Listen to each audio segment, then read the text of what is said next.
Hello, xin chào các bạn đã quay trở lại với review 5 phút. Ở cuối tập trước, sau khi Hoắc Vũ Hạo nhảy xuống hàn tuyền của Địa Long Môn, hắn lập tức cảm giác được nước ở đây lạnh dưới 0 độ, nhưng với một thanh niên có vũ hồn cực hạn băng, cho nên lúc này hắn chỉ thấy hơi mát mà thôi. Mặc dù Nam Thủy Thủy nói giếng chỉ sâu 30 m, nhưng Hoắc Vũ Hạo dùng tinh thần lực quét xuống và phát hiện nó sâu hơn thế nhiều. Dưới đáy còn có một nguồn suối đang tuôn ra hàn lưu cực mạnh. Mục tiêu trước mắt là tìm động quật bí mật.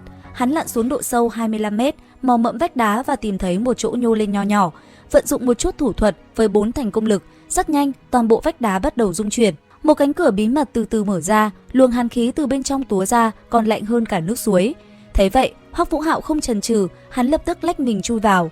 Ngay khi hắn vừa vào bên trong, một lực lượng thần bí đã đẩy toàn bộ nước ra khỏi người, khiến hắn khô cong ngay lập tức. Chưa dừng lại ở đó, một luồng hàn khí cực hạn ập tới. Rất may, nó va phải lớp phòng ngự băng hoàng hộ thể của hắn nên không gây ra chút sát thương nào. Trong động tối om, Hoắc Vũ Hạo triệu hồi băng đế, ánh sáng màu bích lục chiếu rọi làm cả hai sững sờ. Toàn bộ hang động được tạo thành từ vô số tinh thể màu xanh lam tuyệt đẹp. Chứng kiến một màn này, băng đế bay vút đi, giọng nói trở nên cuồng loạn vì kích động vang lên. Đây giống như là vạn năm huyền băng quật trong truyền thuyết. Trời ạ, còn xen lẫn cả băng cực thần tinh. Ở thế giới loài người làm sao có thể có nơi này?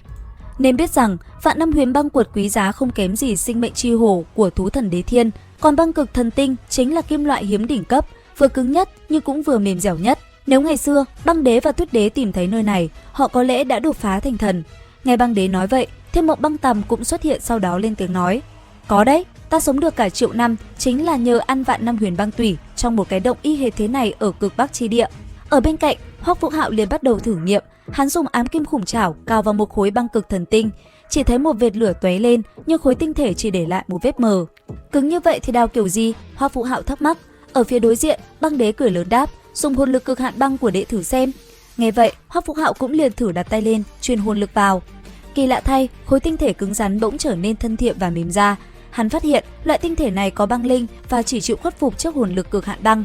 Thấy vậy, Hoắc Vũ Hạo không khách khí nữa, hắn mở ra Tuyết Vũ Cực Băng Vực, bao phủ toàn bộ hang động và bắt đầu thu hoạch. Hắn khoáng sạch mọi khối băng cực thần tinh, cẩn thận phân loại, rồi tống hết vào nhận trữ vật và ngoi lên bờ. Lúc này, Nam Thủy Thủy và Nam Thu Thu đang lo lắng, thì bỗng nhiên thấy Hoắc Vũ Hạo trồi lên. Nam Thu Thu vội hỏi: "Ngươi không sao chứ?" Hoắc Vũ Hạo lắc đầu, lấy ra một khối băng cực thần tinh, rồi mừng rỡ nói: "Đúng là bảo địa, có một loại kim loại đặc thù thật. Tuy nhiên, chỉ có cực hạn băng mới rèn được thứ này. Bởi thế, hắn hứa sau khi chế tạo thành hồn đạo khí sẽ có một phần của Địa Long Môn." Nghe một lời này, Nam Thủy Thủy mỉm cười lên tiếng nói: "Kỳ thật, ta vốn định đem nó làm của hồi môn cho Thu Thu. Thôi, đã quyết định tặng cho ngươi thì chính là của ngươi. Ngươi là bằng hữu của Thu Thu, sau này gọi ta một tiếng A Di đi." Hoắc Vũ Hạo nghe rõ ý gả con trong lời nói của bà, nhưng hắn cũng đành giả ngơ mà cung kính đáp: "Như vậy liền đa tạ A Di." Nam Thu Thu bên cạnh cũng chạy tới nũng nịu: "Sau này ngươi làm hồn đạo khí, nhất định phải có một phần của ta đó nha." Báo cáo xong xuôi, Hoắc Vũ Hạo lưỡng lự một chút rồi nói: "A Di, chờ một chút, vừa rồi lúc ta ở dưới, ta phát hiện sâu bên dưới hàn tuyền này, ở ngay chỗ nguồn suối, dường như còn có động thiên khác, ta muốn xuống dưới xem thử." Nam Thủy Thủy đồng ý, ánh mắt nhìn Hoắc Vũ Hạo rõ ràng chính là mẹ vợ nhìn con rể. Được sự xác nhận của bà, Hoắc Vũ Hạo vội vàng nhảy xuống nước một lần nữa. Mục tiêu lần này của hắn chính là vạn năm huyền băng tủy. Sau khi lặn qua vị trí hang động cũ, hắn tiếp tục đi xuống sâu. Nơi này nhiệt độ thấp đến kinh khủng, áp lực nước cũng cực kỳ lớn. Ngay cả hồn lực cực hạn băng của hắn cũng bắt đầu chảy chậm lại. Trước tình hình đó, băng đế và tuyết nữ phải hiện thân, hợp lực tạo thành một vòng bảo hộ. Bát giác huyền băng thảo cũng chui ra phụ giúp. Khi đến gần cửa tuyền nhãn, Hoắc Vũ Hạo thử dùng tinh thần lực để thăm dò, nhưng tinh thần lực của hắn vừa tiến vào liền có cảm giác như sa vào vũng lầy sền sệt. Thấy vậy, băng đế liền cau mày nói: "Năng lượng ở đây quá mức cực hạn, để ta." Nói rồi, nàng phóng một luồng linh thức của mình chui vào trước. Một lúc sau, nàng quay ra, vẻ mặt vô cùng hưng phấn, vẫy tay ra hiệu: "Vào đi." Ngay khi Hoắc Vũ Hạo tiến vào bên trong, một cảm giác lạnh buốt như ngàn vạn cây kim thép xuyên qua cơ thể. Hắn đã lặn rất sâu, cảm giác ngạt thở và tức ngực ập đến, thân thể gần như đạt đến cực hạn, nhưng vẫn quyết cắn răng, dồn toàn bộ sức lực lao xuống. Chỉ nháy mắt sau, thân thể đột nhiên nhẹ bẫng, Hoắc Vũ Hạo rơi vào một cái động quật nhỏ tối om và hoàn toàn không có nước. Hắn theo bản năng há miệng, hít một hơi thật sâu. Ngay lập tức, một luồng hàn khí kinh khủng theo hơi thở chui vào cơ thể. Trong chốc lát, Hoắc Vũ Hạo cảm thấy mọi thứ, kể cả linh hồn dường như bị đông cứng.